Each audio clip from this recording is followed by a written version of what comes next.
What's happening, everybody? Rajiv here, plant-based chef and health and wellness coach. And today we're making my cauliflower fried rice. I love this dish. It's super light and lean. We've replaced the grain with cauliflower. It's got great texture, great flavor, and it goes really well with Plantbomb Thai almond. So first we have some shiitake mushrooms. These are really meaty. Mushrooms are rich in vitamin B12. This is an essential vitamin that people who are eating plant-based need to have.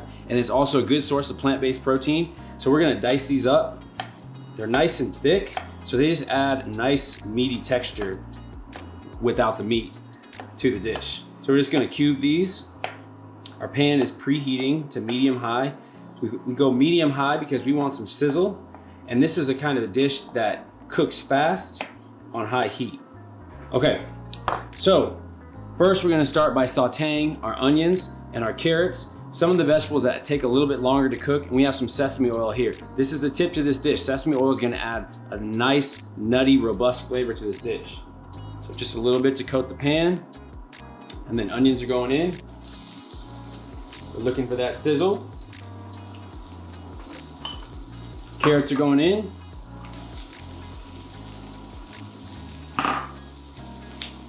And mushrooms are going in.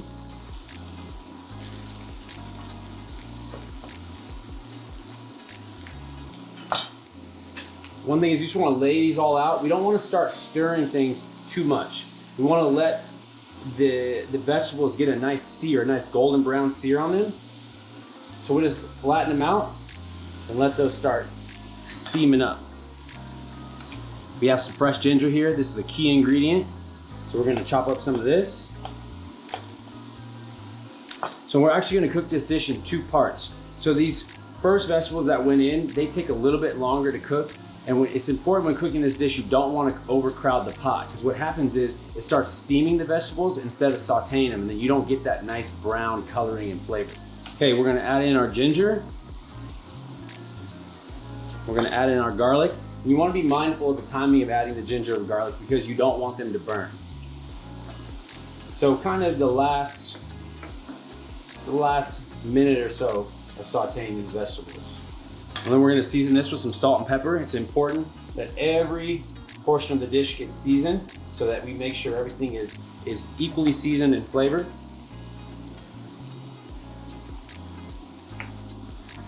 Give this a little toss. You can smell the nice aromatics coming out of here, the ginger and garlic. So now what we're gonna do is we're actually gonna remove this from the pot. And then we're gonna reheat the pot and get ready to saute the cauliflower rice.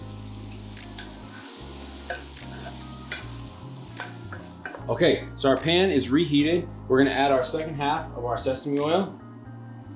And then we're gonna get this cauliflower rice in.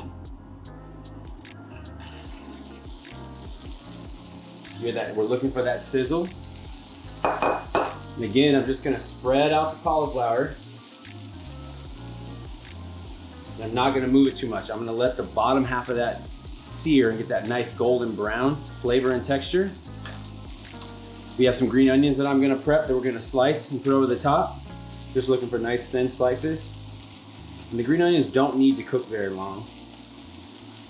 They're just going to lightly cook from the heat of the dish. So we just throw them in to finish at the end. It's gonna add a lot of flavor to the dish. And we also here have some green peas. These are just frozen green peas, rich in plant-based protein, adds a nice dynamic to the dish. We'll throw these in and just kind of let them steam. So the thing is with cauliflower rice is you don't want to cook it too long because it'll get mushy. We still want to maintain that nice, crisp texture and have some bite to it. Nobody likes mushy cauliflower. That's searing up real nice. And this part could cook anywhere from 2 to 3 to maybe even 5 minutes, depending on how hot your pan is. But again, be mindful that we're not overcooking the cauliflower. You'll see that it starts to turn a little translucent when it's starting to get more cooked. That's nice right there. So again, we're gonna season this with salt and pepper. And mix that around.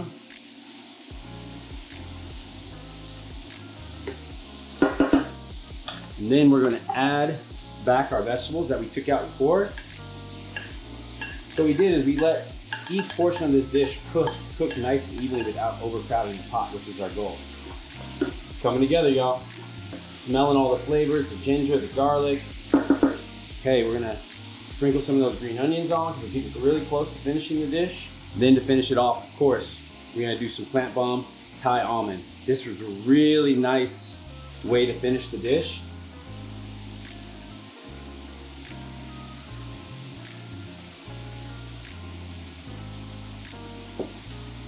And we're gonna give that a nice little toss. All right, so now we're gonna plate up. A nice healthy portion of this. Again, it's light and lean. Not a lot of calories, lots of flavor. And we're gonna finish with some fresh cilantro leaves just to garnish it and add a nice fresh crisp to it. And there you have it. Thank you so much for watching. We appreciate you all tuning in, and you can find more recipes and get your Thai almond at plantbomb.com.